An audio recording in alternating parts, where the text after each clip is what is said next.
C'est le soir. Dans le semi-crépuscule d'été, on entend les grésillements des sauterelles. Nous sommes dans la ville d'Arantara, dans le royaume de Pharès, le jour du solstice d'été, en l'an 998. Comme à tous les solstices, les dirigeants des 4 royaumes principaux sont réunis autour d'une table ronde. L'air est tropical et tous les hommes attablés en silence sont en tunique de couleur. Aujourd'hui, ils ne sont pas là pour décider de la taxe sur les récoltes, ni du prix de la viande. Ils sont là pour quelque chose de bien plus important, décider de l'avenir de leur peuple.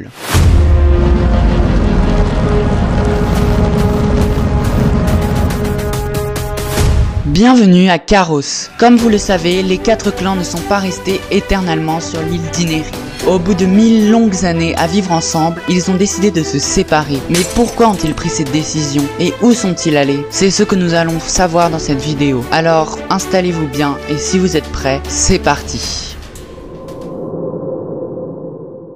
Pourquoi les humains ont-ils décidé de quitter la grande île? Pour plusieurs raisons. Tout d'abord, la société se portait très bien depuis un grand nombre d'années et quand il n'y a pas de guerre, il n'y a pas de mort et plus de naissances. Vous avez compris, au cours du dernier siècle, la population des différents royaumes avait considérablement augmenté. Les ressources alimentaires sur l'île étaient en nombre limité car on pouvait cultiver que sur les côtes du désert et les humains ne possédaient pas encore les moyens de raser la forêt de Tsuba. Tous les royaumes, un à un, s'étaient donc mis à afficher des avis de famine, n'ayant plus assez de culture pour nourrir tous leurs habitants. Le second problème, découlant lui aussi de l'augmentation de la population, était le manque de place. En effet, l'île en ce temps était très peu propice à la vie humaine. Les grandes villes étaient surpeuplées car on ne peut habiter ni dans la jungle ni dans le désert. Ces pays avaient donc des villes saturées avec des habitants mourant de faim. Cette situation ne pouvait plus durer. Les dirigeants des 4 clans se réunirent donc le jour du solstice d'été à Arantara pour essayer de résoudre le plus grand problème que leur société n'ait jamais connu.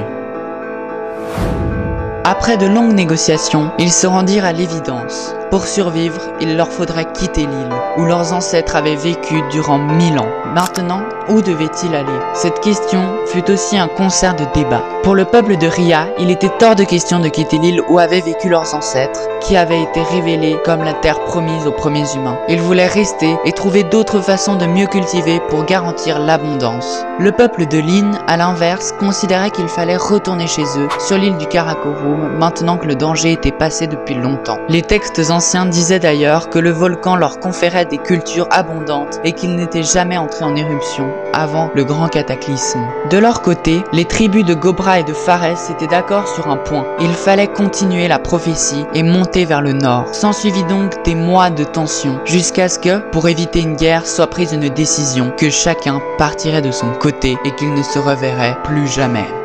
Les Phariens furent les premiers à partir de la ville de Pharès en direction du nord. Malheureusement, le pays était très peuplé et tout le monde ne put embarquer dans les vaisseaux du pays. Les plus pauvres, les prisonniers et les bandits furent donc abandonnés dans la ville fantôme. Les habitants du royaume de Lin usèrent d'une stratégie peu commune. Ils laissèrent aller leurs bateaux au gré des flots, espérant que les dieux les ramèneraient à bon port. Grâce à leur flotte très développée, ils purent emmener l'entièreté de leur population. Les Gobriens furent les derniers à partir, et pour cause. Ils avaient une récente dispute avec les habitants du royaume de Pharès et ils avaient peur de leur vengeance. Ils décidèrent donc, au lieu de partir vers le nord avec les bateaux phariens, de contourner l'île par le sud et, une fois avoir passé le cap de Lin, naviguer vers le nord. Alors que les autres peuples quittaient l'île l'un après l'autre, le royaume de Ria prit possession de l'entièreté de l'île d'Ineri et décréta la fin du traité de Ria et donc de la paix entre les clans. Alors la flotte gobrienne passa proche de leur côte, ils l'attaquèrent sauvagement. L'un des bateaux de Gobra coula lors de cette bataille navale sanguinaire. Affaiblis, les Gobriens se retirèrent et accostèrent sur la première terre qui passa à leur portée.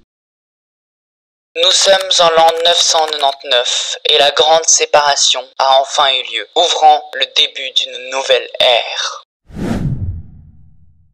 Si vous avez aimé cette vidéo, n'hésitez pas à mettre un like et à vous abonner, ainsi qu'à me dire en commentaire de quel clan voulez-vous suivre l'histoire. Au revoir.